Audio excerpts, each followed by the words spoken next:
दोस्तों, क्या आपको वह बयान याद है जिसमें हनुमान बेनीवाल ने कहा था कि अगर हनुमान बेनीवाल हार गया तो किसान कौम हार जाएगी। भाइयों, अगर हनुमान हार गया तो किसान कौम हार जाएगी। हनुमान हार गया तो दलित हार जाएंगे। हनुमान हार गया शोषित हार जाएगा और हनुमान हार गया मुसलमान हार जाएगा। आपके आंसू पोंछने वाला कोई राजस्थान के अंदर नहीं मिलेगा। अगर हनुमान बेनीवाल हार गया तो दलित हार जाएंगे। अगर हनुमान बेनीवाल हार गया तो शोषित हार जाएंगे। अगर बेनीवाल हार गया तो मुसलमान भी हार जाएंगे। और यही नहीं, आपके आंसू पोंछने वाला फिर खींवसर में कोई नहीं बचेगा। लेकिन दोस्तों, क्या आप जानते हैं कि जिस दिन रिजल्ट आया यानी कि 23 तारीख को, तो क्या हुआ? क्यों खींवसर हार गई कनिका? क्या आप जानते हैं कि हनुमान बेनीवाल के हार की मुख्य वजह क्या रही होगी? दोस्तों, इंटरेस्टिंग बात यहाँ पर यह हो जाती है कि भाजपा से कौन कौन से जो नेता थे भाजपा में, और हनुमान बेनीवाल को हराने के लिए उनकी पूरी ताकत खींवसर के अंदर लगा दी। यहाँ तक कि बीजेपी की ज्योति मिर्धा तो बोतल को खाली करते हुए दिखाई देती है कि ऐसा वीडियो सोशल मीडिया पर जमकर वायरल हुआ। यानी कि इनका एक संदेश था कि आरएलपी अब खत्म है। क्या आरएलपी खत्म है? आने वाले विधानसभा में आरएलपी और भी मजबूती से चुनाव लड़ेगी।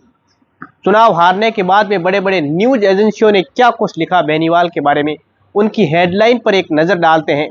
यहाँ पर दोस्तों, हिंदुस्तान न्यूज ने लिखा है कि हनुमान बेनीवाल की पत्नी की हार को मूस दाढ़ी से जोड़ा, पैसा बांटने का आरोप पुराने दोस्त भी बोले।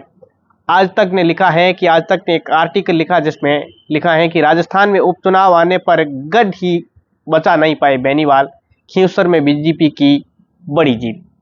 जनसत्ता न्यूज ने लिखा है कि क्या होगा अगर बेनीवाल का भविष्य? क्या आरएलपी को बताया गया था राजस्थान में तीसरा विकल्प, लेकिन क्या हुआ? अब हो गया सफाया।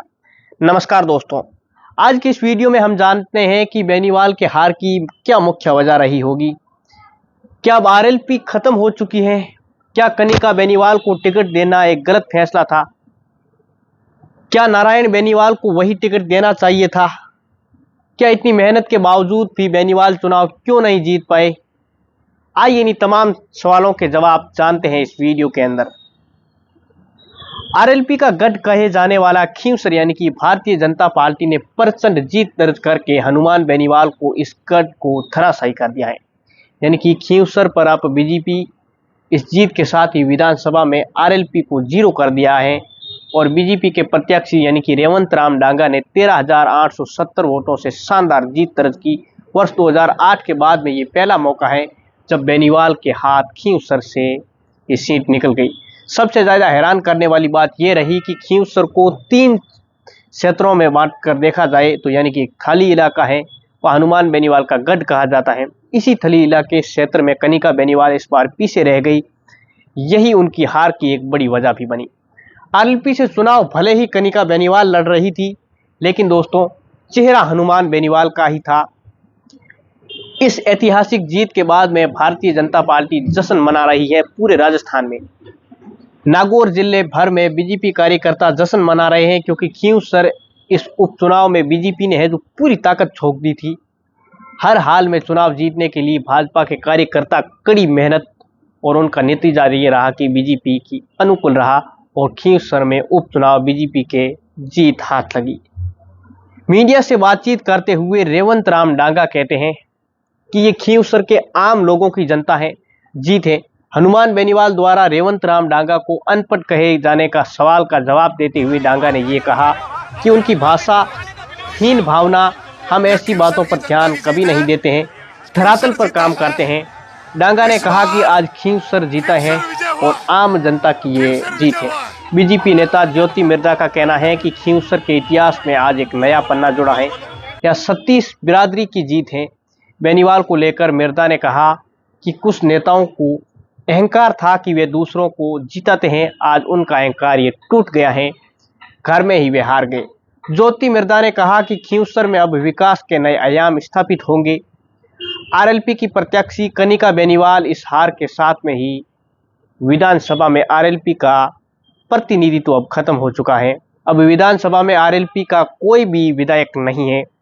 कनिका बेनीवाल की हार को उनके पति व नागौर के सांसद हनुमान बेनीवाल की बेहद करारी हार माना जा रहा है और राजनीतिक रूप से बड़ा नुकसान भी इसे कहा जा सकता है।